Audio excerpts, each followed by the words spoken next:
안녕하세요. 승고쌤입니다. 오늘은 선생님, 저희 책이랑 관련한 선생님들 굉장히 많이 모셨잖아요. 근데 이분 또 특별하십니다.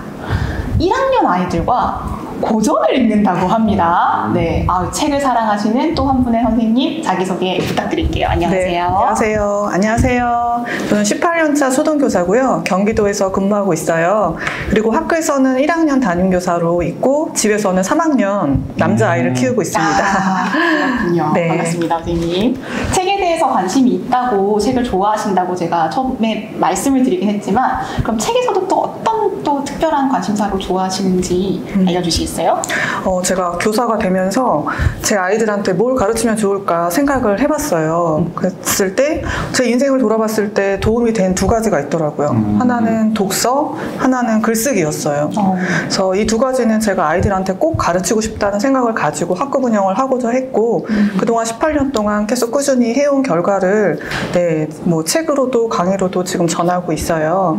네, 그래서 뭐 그 독서와 고전의 독서와 글쓰기의 주제는 여러 가지가 있겠지만 제가 제일 키워드로 잡고 있는 것은 그림책과 고전입니다. 네. 근데 진짜 1학년 애들이 고전 같이 할 수 있어요? 상상해야 돼요. 맞아요. 저도 되게 어렵다고 생각했는데 실제 제가 3년 동안 지금 1학년 담임을 하고 있으면서 실천을 해봤는데 제 우려와 다르게 너무나 잘 따라오고 있고 생각보다 효과가 너무 좋아서 많은 분들에게 알리고 싶더라고요. 네, 그래서 책을 쓴 이유도 있었어요. 네. 그렇군요. 그러면 선생님, 이 책을 고전 읽기를 수업하기 전에 선생님께서 쌓아왔던 그 과거의 히스토리를 좀 이야기를 나눠보고자 하는데요. 주로 그런 책에 대해서 편식하시는 분들도 있고 특별히 또 좋아하시는 장르가 있는지 궁금합니다. 어릴 때 이야기를 하면 될까요?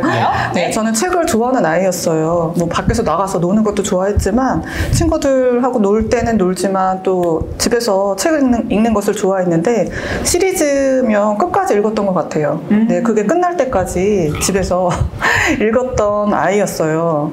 그런데 그때 가장 재밌게 읽었던 책이 삼국지. 네, 그리고 코난 도일의 셜록 홈즈 시리즈를 너무 좋아했거든요.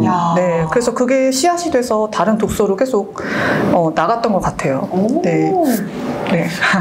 또 약간 그런 거는 잘 안 읽으셨어요? 여자분들 보면 말랑말랑한 연애 감정 엄청 미세하고 디테일하게 묘사하는 하루키 류의 그런 소설을 별로 아니 서사가 굵은 것 좀 좋아하시는 것 같아요. 맞아요. 저는 그런 감정적인 것보다 좀 되게 두근두근하고 스릴 만점인 그런 책을 더 좋아했던 것 같아요. 추리 소설이나 스릴러를 좋아하셨나요? 네. 그럼 약간 학창 시절에 성격도 좀 그런 느낌? 와일드하고 취향과 성격이 약간 온도차? 아니, 그러니까 좀 증거를 가지고 하는 걸 좋아해서 그랬던 것 같아요. 그러니까 성격보다도 그 책을 보면 실마리가 나오잖아요. 증거들이 나오고 뭐 범인이 잡히는 과정에서 뭔가 생각해야 되고 추리하고 그런 과정이 재밌었던 것 같은데 성격이 그랬는지는 모르겠어요.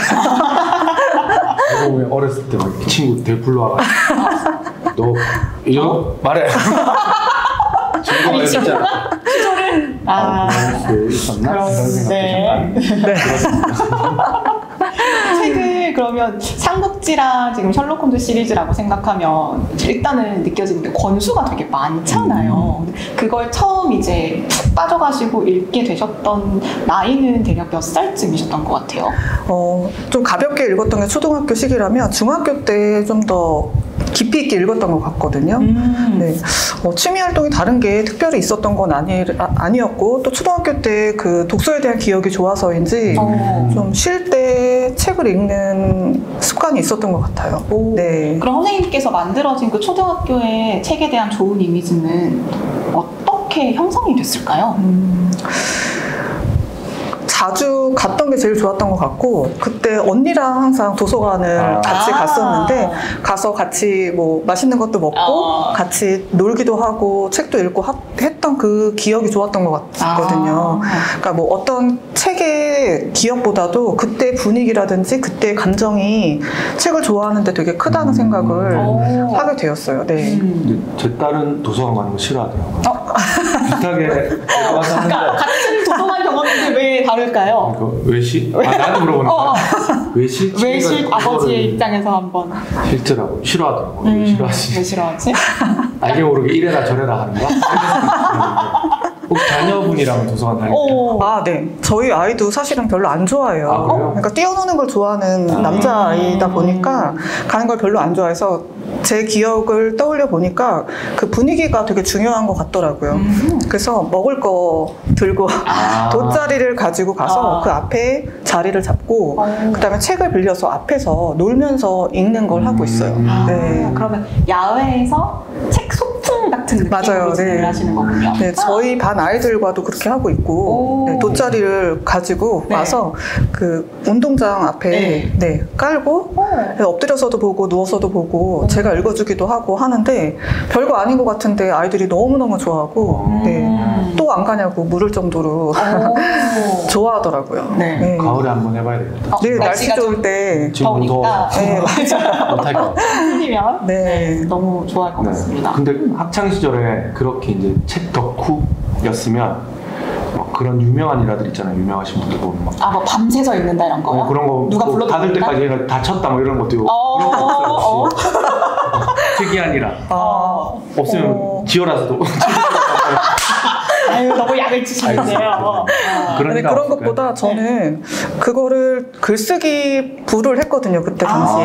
네. 그러니까 예. 저희 선생님이 글쓰기 부를 만드셔서 저를 같이 해보자고 하셔서 4학년 때부터 그걸 했는데 책을 읽었던 거를 내 생각을 표현할 수 있는 기회를 가졌기 때문에 좀 책에 대한 이해도 높일 수 있었고 제 생각을 표현할 수 있는 기회가 있어서 더 그게 연계가 돼서 좋았던 것 같아요. 제가 뭐 밤새서 읽거나 그랬다기보다도 네, 뭔가 이렇게 확장되는 경험이 있었기 때문에 그게 도움이 됐던 것 같거든요. 근데 또 생각이 나는 게 반 애들 보면 덕후 감상문 되게 싫어하잖아요. 되게 싫어요. 싫어해요. 네. 근데 그게 저는 모두가 싫어하죠. 쓰는 걸 좋아하는 사람은 없을 것 같거든요. 근데 그거를 할 수 있는 조건을 만들어줄 수 있는 게 사실은 교사랑 부모밖에 없을 것 같아요. 네. 약간의 강제는 있어야 된다고 생각하거든요. 싫어하는 것도 필요하면은 어느 정도는 할 수 있게 만들어줘야 되는 게 저희의 몫이라고 생각하는데 그때 저도 글 쓰는 걸 좋아해서는 아니었지만 선생님이 그 조건을 만들어 주셨고 그리고 뭐 대회를 나간다든지 선생님이 코멘트를 달아준다든지 그런 피드백이 있었기 때문에 제가 당연히 해야 되는 일로 여기고 할 수 있었던 것 같아요. 네. 그럼 이쯤 되면 실제로 선생님께서 1학년 아이들과 책 소풍 이외에도 독서 교육을 어떻게 하시는지가 되게 궁금해지거든요. 그러니까 긍정적으로 책과 독서에 대한 좋은 이미지를 만드는 게 기초 작업이라는 느낌으로 제가 지금 받아들이고 있는데요. 선생님께서는 그럼 아이들과는 구체적으로 어떻게 활동하시나요? 일단 1학년은 긴 글보다는 짧은 글을 여러 번 읽는 게 좋다고 생각했고 또 지금이 책을 좋아하게 될 수 있는 굉장히 좋은 시기라고 생각했어요. 그래서 거의 매일 그림책을 읽어주고 있고 수업 자체의 주제를 그림책을 통해서 전달을 하고 있어요. 네, 그래서 아이들이 오늘은 무슨 책 읽어요? 이렇게 물어볼 정도로 되게 좋아하고요. 네, 그리고 제가 책에도 담았지만 고전교육을 같이 하면서 인성교육과 책을 접목해서 이제 하려고 노력을 하고 있어요. 네.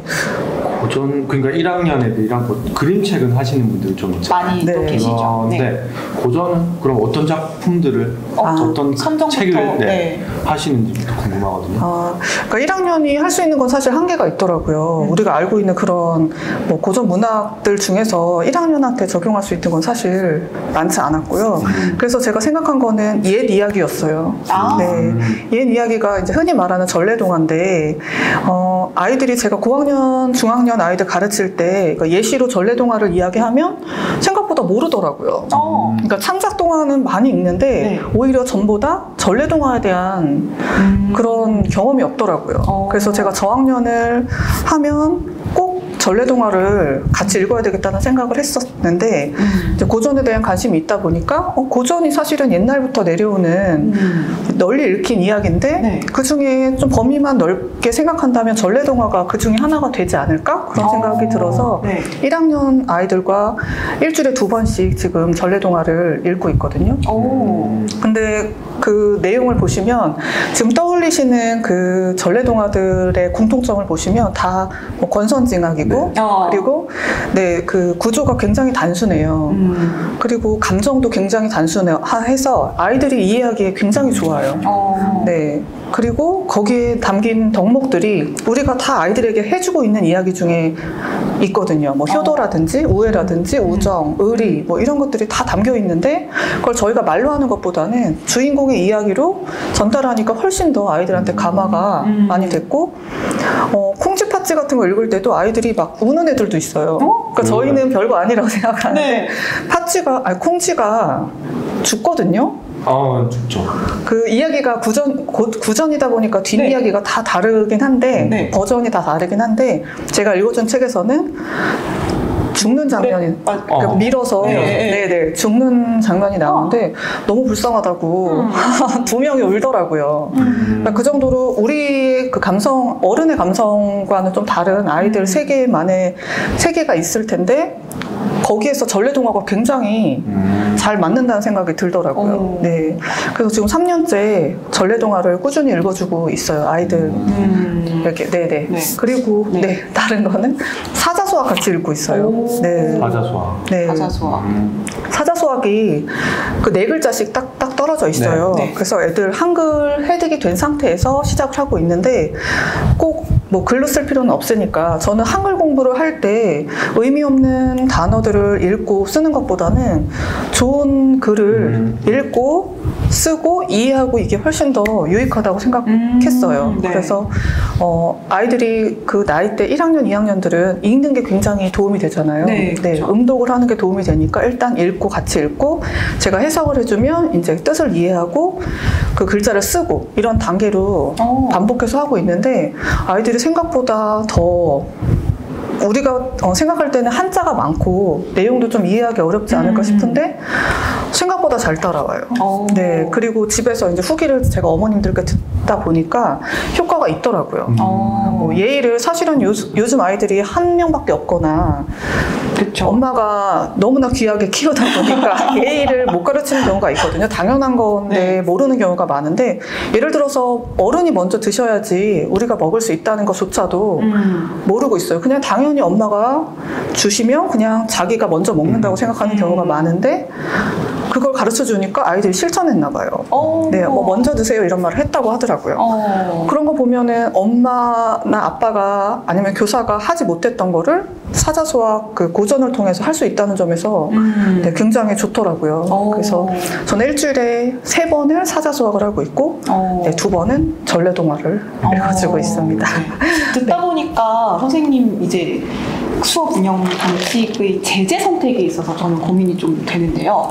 전래동화가 약간의 좀 현재 부모님이나 아이들에게 후순위로 되는 여러 가지 이유들 중에 저는 하나가 있다고 생각을 하는 게 뭐냐면 그거예요. 현대의 정서와 맞지 않은 동화 내용이나 고전의 내용이 있잖아요. 네네. 그 부분에 대해서는 선생님이 어떻게 지도를 하시는지 선별하신다면 그 기준은 무엇인지도 사실은 궁금합니다. 제가 사자수학이나 명심보감에서 말씀하신 대로 요새 정서랑 맞지 않는 부분이 있거든요. 그 부분은 삭제하고요. 제가 취사 선택해서 하고 있어요. 그러니까 아이들한테 지도하고 싶은 부분의 내용만 네, 취사 선택해서 제가 활동지를 만들어서 아이들하고 하고 있거든요. 그래서 그런 부분에서는 좀 어려움은 없는 것 같아요. 뭐 당연히 옛날과 오늘날의 정서가 다르다 보니 그렇죠. 내용에 안 맞는 게 있거든요. 그러니까 제가 미리 선별을 한 다음에 하고 있기 때문에 네, 그거는 네, 사자수학 같은 경우에는 괜찮은 것 같고요.